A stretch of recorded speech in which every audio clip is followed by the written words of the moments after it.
আসলে আমার পরে যেটা মনে হয়েছে এটা একটা ভুল বোঝাবুঝি। কারণ হচ্ছে কি যে আমি বলতে চাচ্ছিলাম যেভাবে, সেভাবে মনে হয় আমি বুঝাতে পারিনি অথবা মানুষ মিস ইন্টার করেছে। আমি চিন্তা করেছিলাম যে নিজেই যেহেতু একটা মানুষ অনেক বড় হয়ে যায়, তার সামনে অন্য কিছু বিশেষণ লাগে না। আমি বলতে চাচ্ছিলাম যেরকম টম ক্রুজ, তারা কি অন্য কিছু নাম দেওয়া দরকার আছে? শাহরুখ খান, সালমান খান বা ম্যারাডোনা, মেসি, এদের সামনে তো বিশেষ কিছু লাগে না, নামটাই এনাফ। আমি সেইটাই বুঝাতে যেয়ে মানুষ কষ্ট পেয়েছে। আমি যেটা বলতে চাই যে ভাই, আমাদেরই তো মানুষ, আর কাউকে ছোট করে কেউ বড় হবে সেটা কখনো কেউ হতে পারে না। আমি কাউকে ছোট করতে চাইও না, পাগল নাকি? আমি নিজে মানুষটা ছোট, অন্য মানুষকে কী ছোট করব? আমি একটা জিনিস বলতে চাই, তাদের ইমোশনটাকে আমি খুবই রেসপেক্ট করি। তারা যাকে ভালোবাসে তাদের জন্য যে উনি যারা ফ্যান ফলোয়ার তারা যে মন খারাপ করেছে, এটা এক ধরনের পজিটিভ। কিন্তু জিনিসটা বুঝলে পারে তারা আরও বড় হতো বা সাকিব আরও বড় হতো বলে আমি বিশ্বাস করি। কারণ তারা তো সাকিবকে ভালোবাসে, আমরা তো ভালোবাসি। আমাকে বুঝাতে পারছে নাকি এটাও যেন ভুল ব্যাখ্যা না হয়। আমার কথা হলো যে আমাদের জিনিস আমাদের রাখতে হবে। আমাদের জিনিস নিজেরা এরকম করলে তো খারাপ ভাই, নিজেরা এগুলো ভালো না জিনিসগুলো। একটা জিনিস সবসময় মাথায় রাখতে হবে, কাউকে ছোট করে কেউ কখনো বড় হয়নি, পৃথিবীতে হয়নি। এটি বলতে চাই। আমি তো সবসময় বলি যে আমাদের প্রত্যেকটা ছবি যেন ভালো হয়, এটা বলে এসছি। এবং এটাও বলতে চাই যে তার যে অবস্থানটা যে জায়গায় গেছে, আমি তাকে উত্তর আরও বড় দেখতে চাই। আমি কেন টম ক্রুজের সঙ্গে তুলনা করছি, আমি কেন সালমানের সঙ্গে তুলনা করছি, কেন শাহরুখের সঙ্গে তুলনা করছি? এইটা চিন্তাগুলি তো হয়ে যায়।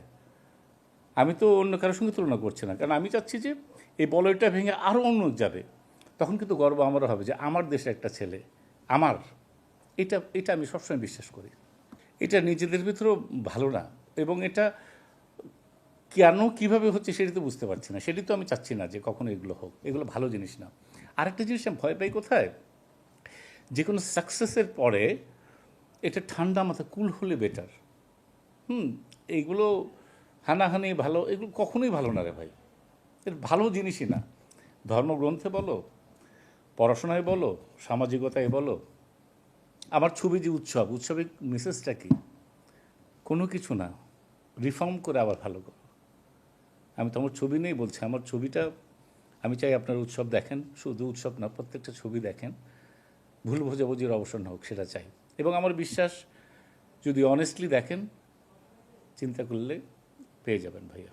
সঠিক মাত্রার কার্বন কম্বিনেশন বৃদ্ধি করে পাইপের ডাক্টিলিটি ও হেভি লোড নেয়ার ক্ষমতা। ভ্যালকন এমএস পাইপ তো অনেক অনেক অনেক ডেভেলপ করেছে সে। তার আগের ছবিগুলো যখন দেখেছে, এখনকার ছবিগুলো যখন হয়, এবং তার পরিধি তো অনেক বড় বেড়ে গেছে। এইটা হচ্ছে, এইটুকু বলতে পারি তার সম্বন্ধে, যে সে অনেক বলয় ভেঙে অনেক দূর চলে গেছে, এবং আমরা সেটা সবাই বিশ্বাস করছি। আমি ব্যথিত হয়েছি কেন, যে ও তো আমার চেয়ে বয়সে ছোট, আমার ইন্ডাস্ট্রির। এবং এইটা মানুষ হয় কি যে একটা খামাখা আমার সম্বন্ধে একটা ভুল ধারণা করবে, আমি তো এরকম মানুষ না, বা ওর সম্বন্ধেও করবে। এইটা আমি দূর করাতে চাচ্ছি। এটা ভুল বোঝাবুঝি কেন হবে? এটা তো আমি মিন করি নেই, বুঝাতে পারছি তোমাকে আমি। এইটা হলো আমার মূল কথা। আমি যদি ইগোইস্টিক হয়ে থাকতাম যে দরকার নেই, তাহলে তো অন্য জিনিস হতো। আমি তো ওরকম মানুষ না রে ভাই। পজিটিভলি আছে আমাদের ভিতরে, পরম্পরাটা আছে, সেটা থাকবে। সেটা অনেক সময় মিস হয়ে যাচ্ছে, আমরা যেন সবাই ঠিক করতে পারি। যেটা ভুল হচ্ছে সেটা আমরাই ঠিক করবো।